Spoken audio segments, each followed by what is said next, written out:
Olá, pessoal, boa noite e sejam todos bem-vindos ao canal Direto aos Fatos e Camila em Foco com a nossa querida e maravilhosa Cissa Bailey para nos atualizar o que está acontecendo dentro dos Estados Unidos. Boa noite, Cissa, bom sábado.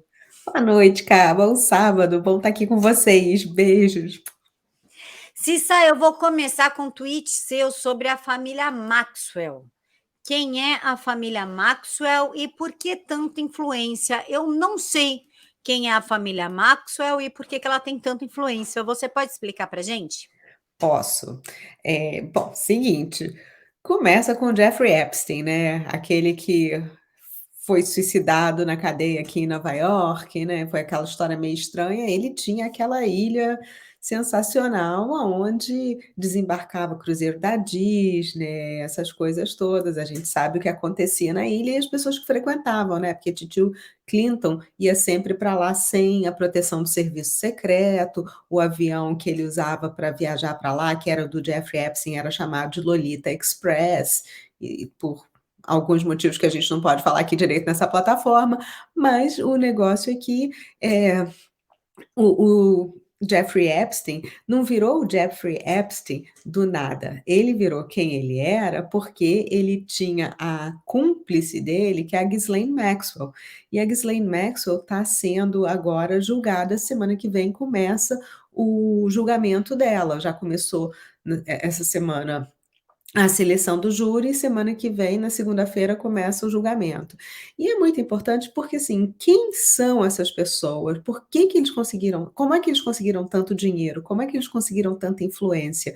Porque agora a Ghislaine tem tentado aqui nas cortes americanas, a qualquer custo, uma prisão domiciliar, ela está dizendo que está sendo maltratada lá na cadeia, essas coisas todas, e agora os irmãos dela foram para a ONU para pedir para que ela seja solta, como se a ONU pudesse meter o bedelho no sistema jurídico americano. Não pode, mas os irmãos estão tentando conseguir isso.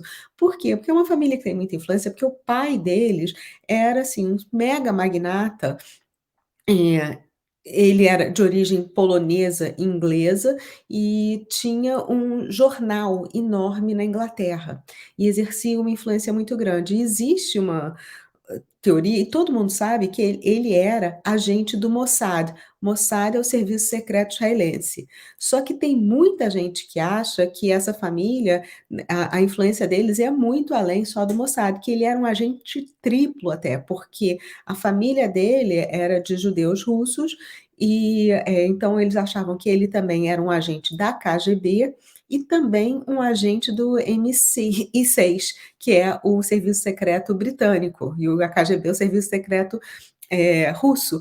Então todo mundo achava que ele era um agente triplo. E o que que esse cara fez? Ele, tinha muito dinheiro, era muito rico, veio de uma família que os pais não tinham dinheiro, então como que ele arrecadou essa grana toda? Tem algumas questões, ninguém sabe o que que aconteceu direito. A morte dele também foi uma coisa muito estranha, porque ele caiu do barco, depois de ter tido alguns problemas com investigações do Mossad, que ele soltou algumas coisas, eles não ficaram muito contentes, ele então caiu do barco e o corpo dele foi encontrado no Atlântico.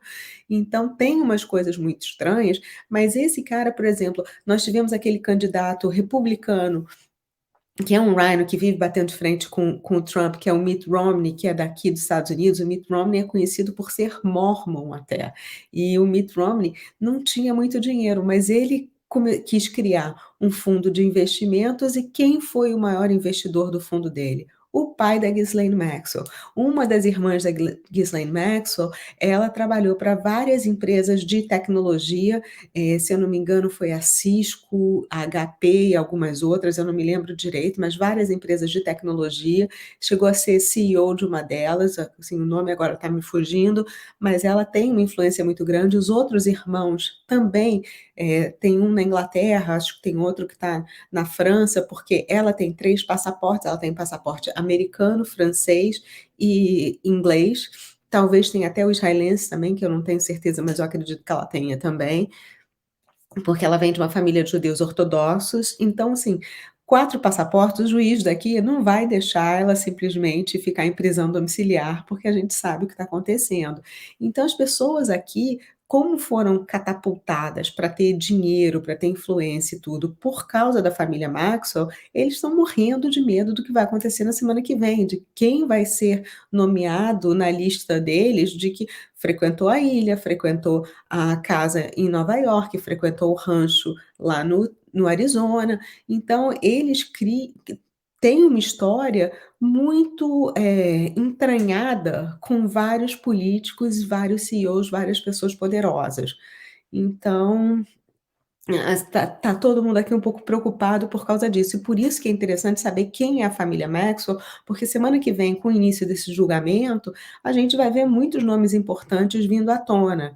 E de onde esses nomes surgiram? Qual é a influência deles? Porque tem políticos na lista, tem cantores, a Beyoncé e o Jay-Z estavam na lista de amiguinhos da Ghislaine. Então, tem várias pessoas. Pois é, ninguém fala do Jay-Z e da Beyoncé, mas eles aparecem na lista da Ghislaine Maxwell. Então tem vários nomes importantes, e aí a gente, quando começa a analisar, bom, como é que foi a ascensão deles ao poder, ao superestrelato, essas coisas todas? Tem sempre um dinheirinho meio estranho por ali. Por isso que eu sempre falo, sabe, follow the money, sigam o dinheiro. Mas é meio que isso que está acontecendo. Por isso que tem essa importância da família Maxwell e a gente precisa saber quem são, porque assim, a gente está vendo que estão começando a acontecer algumas coisas para distração aqui nos Estados Unidos, né? Olhe para cá, não olhe para cá, feito eu sempre falo. E agora vão estar até distraindo essa semana, que vão falar de objetos voadores não identificados que estão surgindo, tudo para distrair desse julgamento da Ghislaine. Cicinha, outro problema que deu aí nos Estados Unidos, outra revelação, foi do Mike Lindell, que entrou com uma ação na SCOTUS questionando o resultado das eleições. E agora, como é que fica? Por que ele entrou com essa ação? Se já está tendo recontagem, essa ação era necessária? Super, super necessária. Pelo seguinte, vai dar em alguma coisa? Acredito que não. E, gente, SCOTUS, para quem não sabe, é a Supreme Court of the United States. Então, mas a abreviação daqui da nossa Suprema Corte é SCOTUS.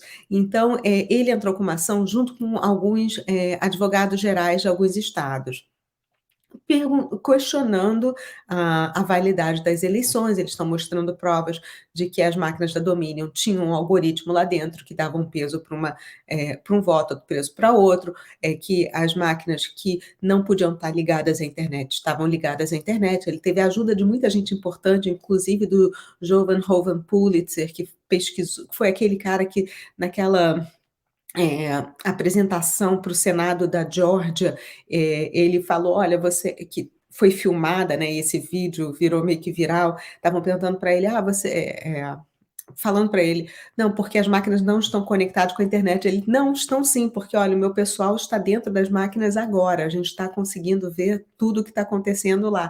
E mostrou, e ficou todo mundo de carão.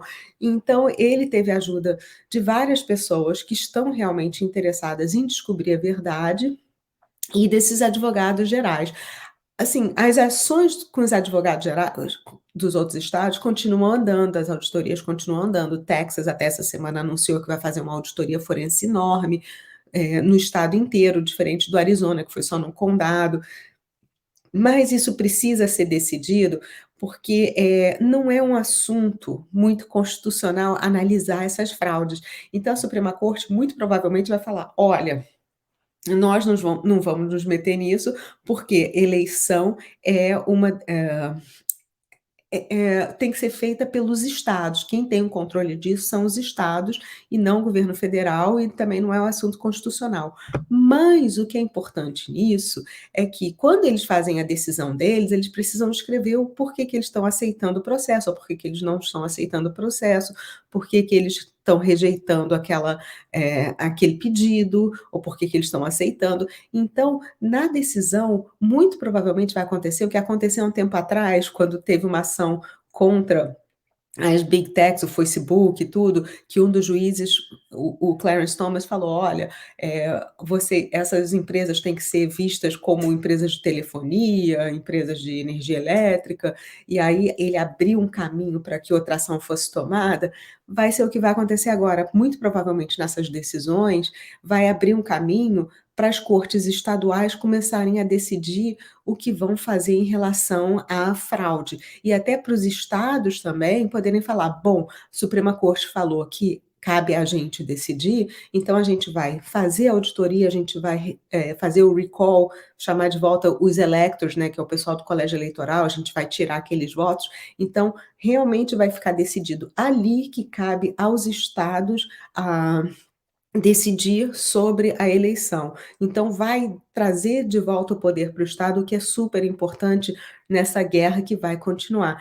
Então essa guerra, assim, não vai ser decidida esse ano, tem muita gente perguntando: "Ah, mas vai ser", não vai ser decidido esse ano, até porque isso, foi um pedido de análise por enquanto, mas é mais um passo importante para a gente chegar a ver o que realmente aconteceu na eleição de 2020, porque é como o Trump sempre fala: "A gente não pode chegar a 2022 sem saber exatamente o tamanho da fraude que aconteceu em 2020. Então vamos resolver 2020 primeiro e aí depois a gente pensa em 2022, mas primeiro a gente tem que resolver o que está aqui para trás".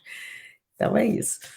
Cecinha, Estados Unidos que acrescentou mais de uma dúzia de empresas chinesas na lista comercial restrita, citando questão de segurança nacional e política externa. O Washington diz que algumas das empresas estão ajudando a desenvolver o programa de computação quântica dos militares chineses. O que leva um americano a ajudar a desenvolver uma computação quântica que vai destruir a eles mesmos? Vamos perguntar para a titia Hillary e o que estava naquele servidor dela? Como assim? Que servidor? Conta aí o babado. Você lembra aquele quando a Hillary Clinton era secretária de Estado e descobriram que ela tinha um servidor de e-mails próprio? Porque quando você trabalha para o governo, você tem que usar os e-mails do governo, mas ela tinha um servidor próprio. E aí o que aconteceu com aquele servidor próprio quando ela foi pega? Desculpa, ela apagou tudo, tudo, tudo, tudo. Fez o que a gente chama aqui de bleaching, que é como se fosse passar água sanitária, que realmente você não encontra mais nada. E aí, quais são as desconfianças que nós temos aqui, que tem muita gente do meio de inteligência que fala meio que em off sobre isso, que ela estava ajudando a vender os segredos. E a gente está vendo Hunter Biden agora, a mesma coisa, sabe, um quadro dele vender por mais do que vende um Picasso, não é uma coisa normal. Essa semana também ele fez um negócio maravilhoso de vender para a China, foi um negócio, acho que foi de 300 milhões de dólares, super lucrativo, de vender para a China através do banco de investimento que ele tem lá, eh reservas de áreas de mineração que fazem justamente baterias de carro elétrico, de lítio. Então, que é o que o BIDE está falando agora: "Não, agora nós vamos começar a impor mais e mais carros elétricos nos Estados Unidos". Tipo assim, da onde está vindo essa energia para abastecer o carro elétrico, né, de gerar, porque quando a gente viu o que aconteceu lá na Escócia durante aquela reunião do meio ambiente, estavam abastecendo os Teslas com geradores a diesel. Então, assim, a hipocrisia reina, né. Então a gente está vendo que, a China realmente está mandando no que está acontecendo na Casa Branca. De vez em quando eles são pegos, aí eles têm que falar alguma coisa assim, mas a gente sabe que a verdade é outra, porque eles usam umas empresas de fachada para serem, banidas, enquanto as outras que estão fazendo o trabalho mesmo não são, não entram nessa lista. Porque o Trump já tinha colocado várias dessas empresas numa lista de empresas que não podiam fazer negócio, e agora também a China está preocupada, porque com essas auditorias e com a investigação do Durham e tudo, estão mostrando que houve interferência estrangeira na eleição. Semana passada mesmo, a gente falou da interferência do Irã na eleição, e a gente sabe que aquelas informações passaram pela China também. E pela ordem executiva do Trump, a sanção para esse tipo de infração, de interferência, é justamente o embargo comercial, não vão poder mais fazer negócios.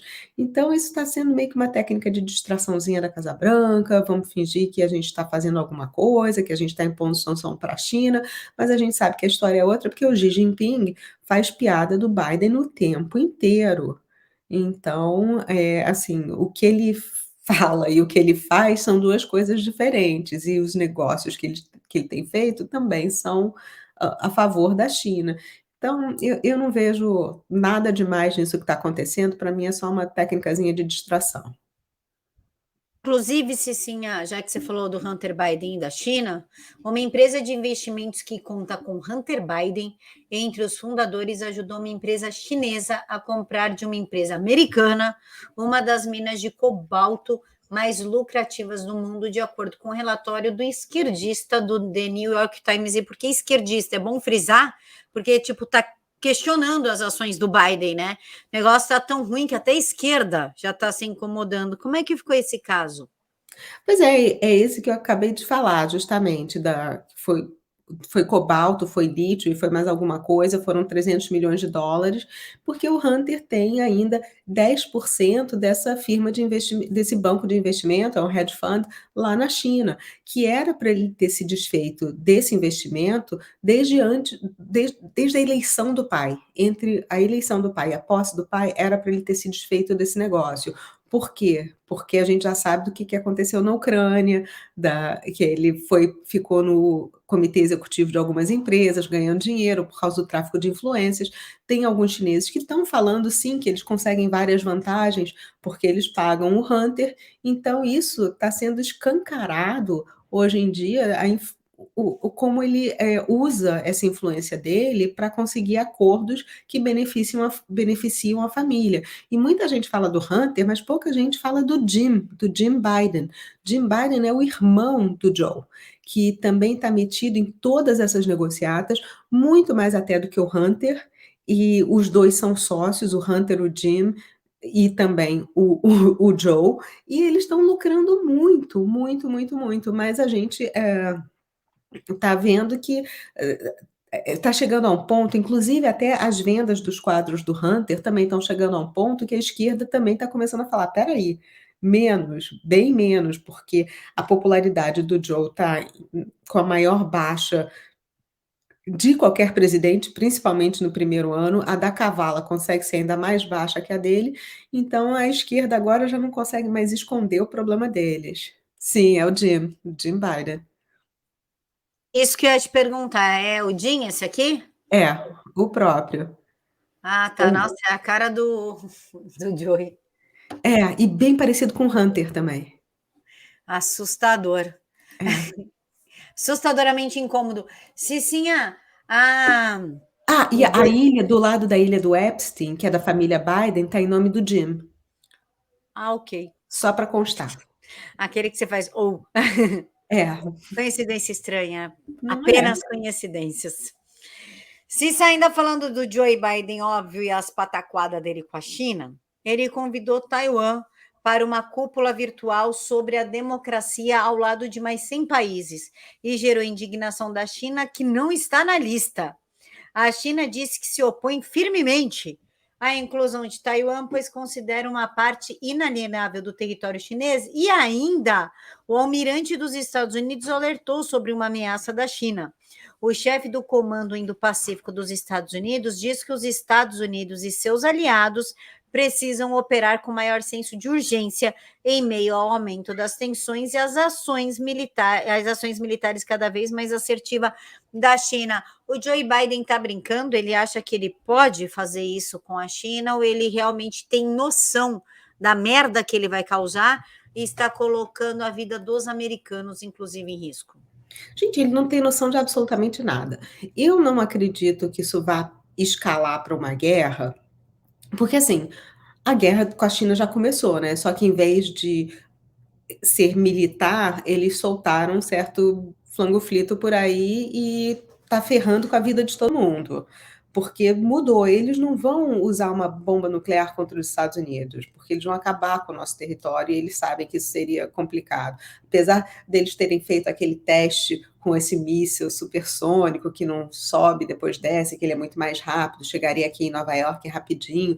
Então, assim, eles estão mostrando o poderio deles. Nós tivemos até um problema há um tempo atrás, que teve um submarino também, que tomou uma paulada de algum outro, foi até o submarino Connecticut. Então, eles estão brincando com isso lá perto de Taiwan, porque a China já falou que Taiwan é como se fosse o Tibete e vários outros territórios que são deles. Eles não querem abrir mão daquele estreito de Taiwan. E o que vai acontecer? Eles vão continuar provocando o Biden, porque quando era o Trump botava, desculpa, gente, mas botava o pau na mesa e falava: olha, aqui vocês não vão brincar, entendeu? Aqui vocês não se criam. Com o Biden, não, ele não tá nem aí, eles sabem que ele não tá nem aí, ele sabe que o Hunter tá ganhando a grana deles, então se o Xi começar a ameaçar, eles vão falar: não, não, peraí, então quer Taiwan? Fica com Taiwan e tá tudo bem. A Nancy Pelosi, que essa semana tá até comprando uma casa na Flórida de 25 milhões de dólares à beira-mar. Logo ela, né, que acredita tanto no aquecimento global, que diz que a Flórida deve acabar nos próximos 5, 6 anos, e está comprando uma mansão à beira-mar por 25 milhões de dólares, como é que ela ganhou tanto dinheiro como congressista? Porque o salário dela não daria para ter essa net worth, né, esse dinheiro todo, mas o marido dela faz muito trabalho através de bancos de investimentos, através de hedge funds, justamente com a China. Então, assim, a China está comandando tudo, eles estão posicionando as peças no tabuleiro deles certinhas para que eles conquistem Taiwan. Tá claro isso. Então, assim, quando eu até brinquei disso há um tempo atrás, porque assim, quando estavam falando do Afeganistão, que a gente ia sair do Afeganistão, que ia tirar os armamentos, ia tirar as tropas. Aliás, ontem foi o Thanksgiving aqui nos Estados Unidos, mas nós continuamos com pessoas presas no Afeganistão, americanos presos no Afeganistão e americanos presos no Haiti, e a administração Biden não está fazendo absolutamente nada para resgatá-los. Mas quando teve aquele conflito no Afeganistão, o General Milley, que é o general que é o braço direito do Biden agora, que é o comandante das Forças Armadas, falou: ah, não, imagina, eles não vão, o Talibã não vai tomar conta do Afeganistão nem em 3 semanas, nem em 6 meses, nem em 1 ano. E em 6 semanas, no máximo, eles tomaram conta do país inteiro. E ele falou a mesma coisa para Taiwan. E quando ele falou isso para Taiwan, eu falei: gente, vocês lembram de quando ele falou a mesma coisa do Afeganistão? Então, eles já estão dando indícios de que daqui a pouco, infelizmente, para Taiwan, eles vão ter que meio que se defender sozinhos, ou então com o apoio do Reino Unido, da Austrália, de alguns outros países, porque dos Estados Unidos não vai sair muita coisa para defendê-los, não. Por falar em defesa, sim, a Embaixada dos Estados Unidos em Kiev emitiu um alerta de segurança em meio às atividades militares russas em comum perto das fronteiras da Ucrânia, lembrando os cidadãos dos Estados Unidos que as condições ao longo da fronteira podem mudar com pouco ou nenhum aviso, e fala em movimento estranho, movimento não comum, aqui, ó, movimentos incomuns perto das fronteiras da Ucrânia e na Crimeia. Os Estados Unidos estão esperando uma guerra na região? Seria isso? Sinceramente, não sei. Não sei o que está acontecendo lá. O que eu sei, assim, é que aquela região da Crimeia sempre foi mais russa do que ucraniana, porque lá até a língua oficial praticamente era o russo. Os ucranianos sempre tentaram fazer com que virasse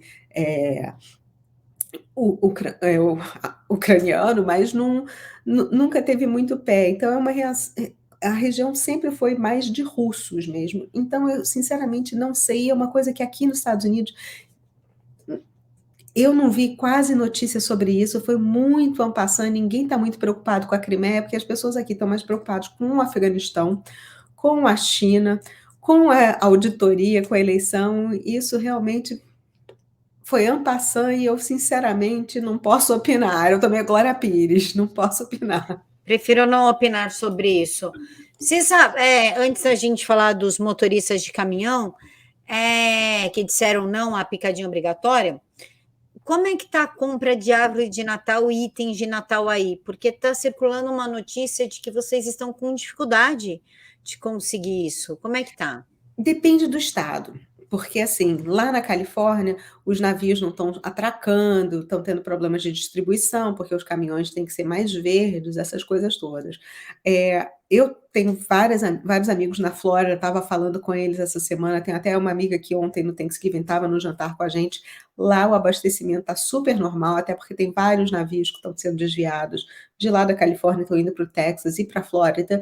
Então, como os portos da Flórida e do Texas estão trabalhando muito, e os de Nova York já voltaram ao normal, porque não queriam perder o negócio para outros lugares, o abastecimento aqui está normal. Assim, eu andei durante um tempo tendo dificuldade de encontrar algumas coisas. Essa semana eu fui na Target, estava normal, supermercado normal, tudo super abastecido. Então eu não estou vendo dificuldade. A Amazon também, o Jeff Bezos, ele falou que eles tinham otimizado o sistema deles de produção e de distribuição e tudo, e que está conseguindo encontrar tudo normal na Amazon, e eu realmente vejo isso. Semana passada na Target, eu fu essa semana na Target estava tudo abastecido, coisas de Natal, enfeites de Natal, tudo bonitinho. Home Depot, que eu também fui essa semana, super normal, super abastecido, graças a Deus. E essa semana, ontem foi o Thanksgiving, amanhã estarei comprando a minha árvore de Natal, porque aqui a gente compra árvore de Natal de verdade aqui em casa. Então, vou estar comprando a minha árvore de Natal e vai estar tudo normal, pelo menos por enquanto. Agora na Califórnia está um caos de desabastecimento e de violência, várias outras coisas. Cicinha, Estados Unidos e os motoqueiros, olha aí, os motoristas de caminhão, tô com as motocicletas na cabeça, falei motoqueiro. 37% dos motoristas de caminhão dos Estados Unidos disseram não ao mandato de obrigatoriedade de vacinação de Biden, disse o CEO da Associação de Motoristas da América. E 2,5 milhões de caminhoneiros vão parar por causa do mandato da vacina de Biden, se não reverter o curso. Como é que está essa questão aí da vacinação obrigatória, das picadinhas obrigatórias? Não, olha, só corrigindo uma coisa, não foi que eles disseram não. O líder do sindicato foi bem claro, eles falaram: "Não", eles não disseram só não, eles disseram: "Hell no", assim, que diabos não, não Nem vamos, fodendo. nem fudendo. Foi Tá. assim, foi um hell no com a boca cheia. Porque eles realmente não vão tomar, porque o Biden agora está querendo impor isso para quem cruzar a fronteira e tudo. Gente, primeiro que, assim, imagina se a polícia aqui vai ficar controlando a fronteira, nunca controlou, não vai controlar agora.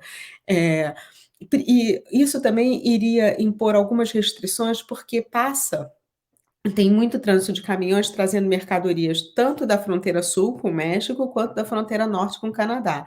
E aí poderia criar um problema, porque estão querendo exigir que esses motoristas tomem o líquidozinho e eles não vão tomar, porque eles estão falando dos efeitos colaterais, essas coisas todas, e que eles não são obrigados, porque isso não é lei. Isso, por enquanto, continua como uma sugestão.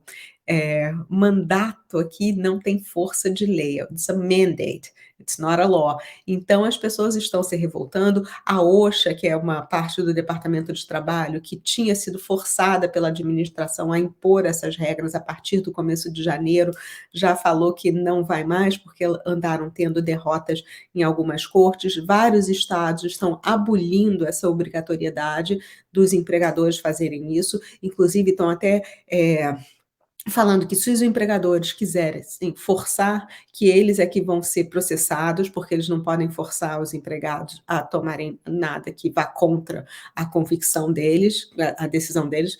Meu corpo, minhas regras, feministas que me adoram, meu corpo, minhas regras. Então, é meio que por aí. Eles não vão conseguir impor isso, eles estão querendo essa imposição.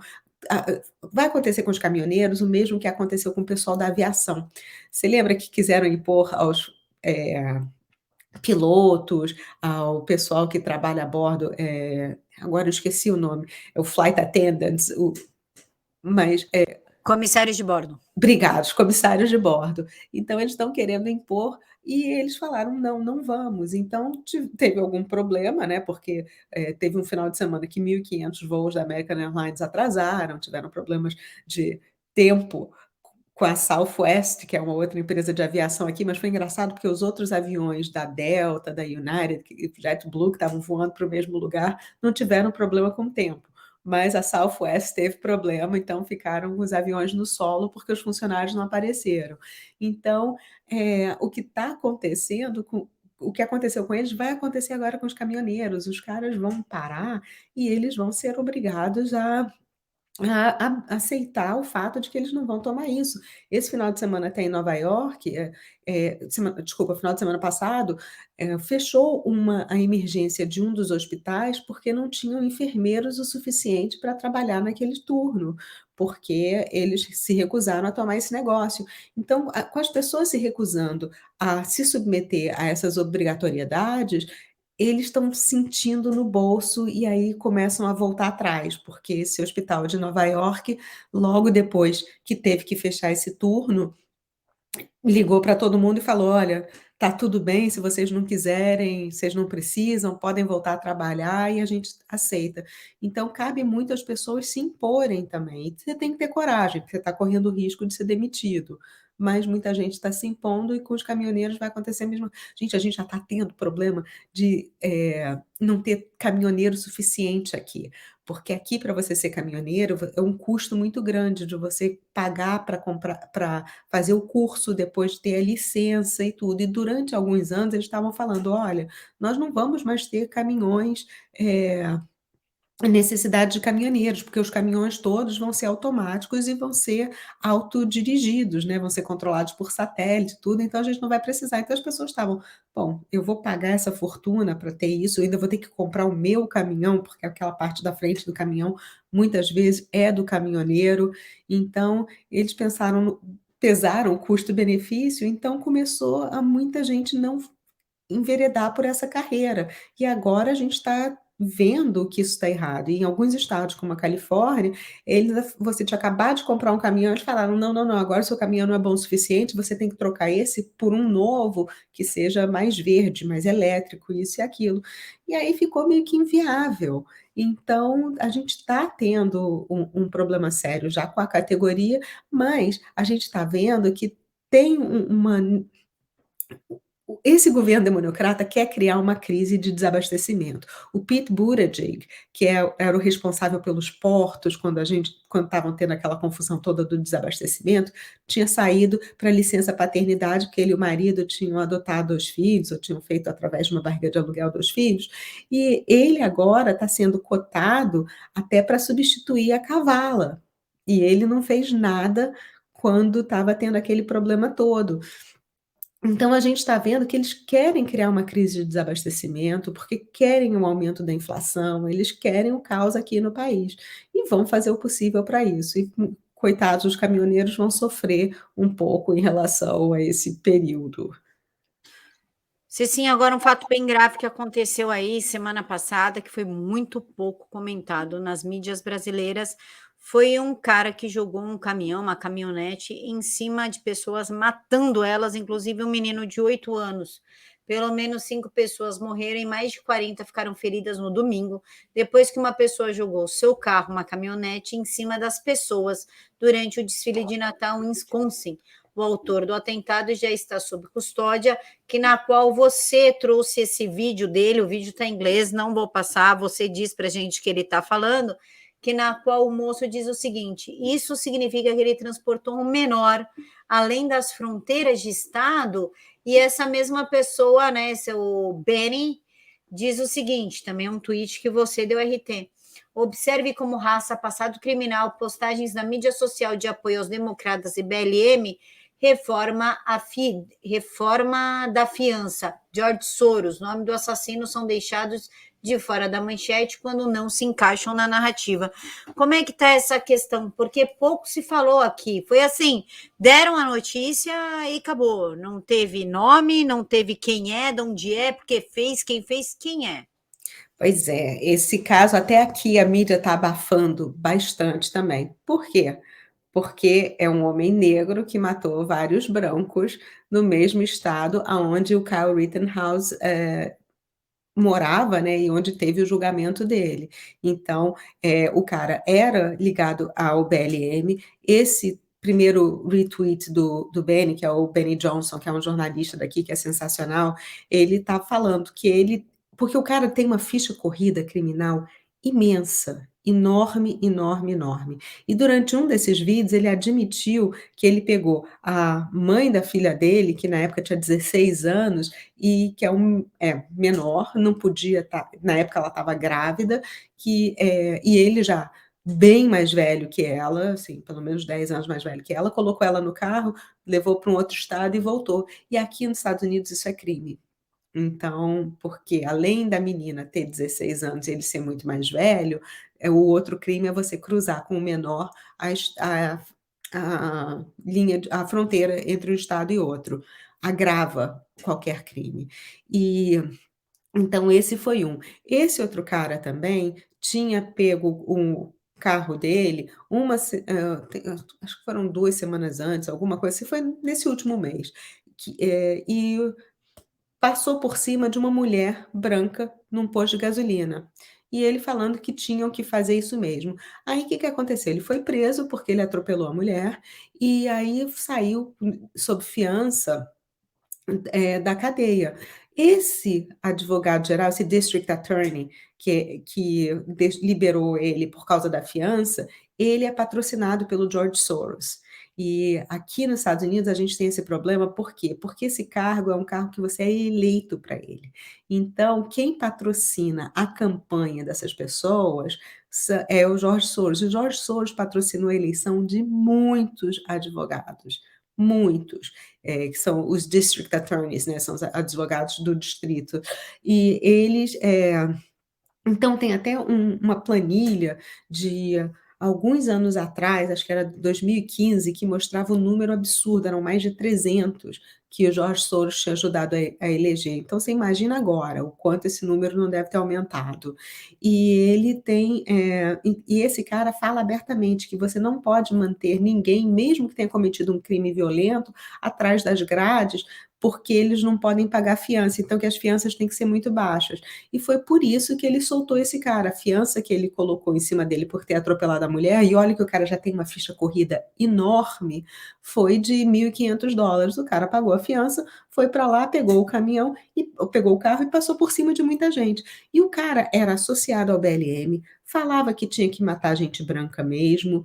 A página dele é um horror, só que o que é muito estranho, Camila, que me deixa com a pulga muito atrás da orelha, é o seguinte: a prisão dele foi filmada, porque aqui nos Estados Unidos muita gente tem nas casas uma campainha que se chama Ring, que tem a câmera dentro. Então eu estou, por exemplo, no Brasil, se toca a campainha aqui na minha casa, eu posso falar com a pessoa, se eu estiver na Wi-Fi, eu posso falar com a pessoa e está filmando, eu estou vendo quem está na porta da minha casa.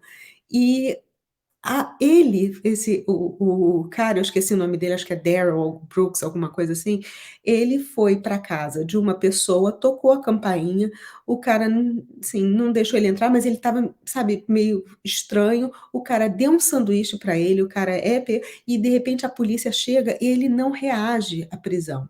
Ele tá lá quieto, tranquilo. A cena da prisão foi tão estranha, tão bizarra, tipo assim, ele estava fazendo isso a mão de alguém. Eu falei sobre isso essa semana, se eu não me engano, na quarta-feira, na terça ou na quarta, porque isso me chocou muito, porque parecia que, assim, era uma pessoa que estava sob chantagem, que tipo: "Se você não fizer isso, a gente faz alguma coisa com a sua família", porque a tranquilidade ele já sabia que aquilo ia dar merda, mas ele podia ter fugido, porque, o tempo que ele estava parado na casa desse eu não sei se é amigo dele, não sei o que era essa pessoa, se era um desconhecido, mas o cara deu um sanduíche para ele, foi muito tempo, ele podia ter sumido. Sabe, eu até fiz essa comparação, porque eu me lembrei do caso daqueles meninos da bomba de Boston, da maratona de Boston, que se esconderam num barco que estava fechado, o outro estava numa árvore. Ele podia ter se escondido em cima de uma árvore, podia ter feito qualquer coisa para dar uma desaparecida, mas não, ele estava ali meio que esperando a polícia e escolheu um lugar justamente aonde tinha esse ring para ele ser filmado, porque tem várias outras casas na vizinhança que não tinham câmera, e ele foi para essa que tinha câmera. Então, essa história toda tá muito, mas muito estranha, tá me cheirando muito mal. Não sei direito o que tem por trás, mas que ele tá envolvido com crimes, tá, que ele tá envolvido com BLM, tá, que o Facebook, o Instagram e o Twitter apagaram tudo dele, fizeram, e aí isso pode ser considerado pela polícia como tampering with evidence, você tá mexendo com a evidência de um caso, você tá escondendo a evidência de um caso, porque, os posts dele estavam davam indicações para a polícia de que lado ele estava, como é que isso foi planejado, como é que isso foi programado e eles tiraram isso tudo do ar. Então tá tudo muito estranho. É assim, e tendo o dedo do Soros no meio, eu fico É obstrução de justiça, né, Cicinha? é. E é engraçado, né, ver que sempre tem o dedo Soros. É que nem aqui tudo tem o dedo do Dirceu e do PT, aí tem o dedo do Soros, é sempre a mesma coisa. Não é? Incrível. Cicinha, como é que faz para te acompanhar, meu amor? Live, meio-dia, Brasília e que mais? É, aqui no seu canal aos sábados e no meu todo segunda a sexta, Cissa Bailey, aqui nessa plataforma no YouTube, todos, eu só tirei essa quinta e sexta, ontem e hoje, de folga, né, porque é Thanksgiving, eu também tenho direito a ter uma folguinha, mas, mas é todo dia aqui e também no Telegram, eu posto muita coisa que eu não posso falar, que eu não po que eu não sou muito de Twitter, eu retuito muito pouco, porque eu posto as coisas mais interessantes lá no Telegram, então lá também é um bom canal para me seguir, também é Cissa Bailey. Cicinha, meu amor, muito obrigada. Que Papai do Obrigada Céu você. abençoe imensamente. Eu amo você, muito obrigada pela sua participação e quero também agradecer a audiência que está aqui, sábado, quase 11 horas da noite, nos ouvindo. Pessoal, eu desejo uma excelente noite para vocês, que Papai do Céu os abençoe imensamente. Fiquem todos com Deus e amanhã de manhã tem Ivan Kleber. Tchau.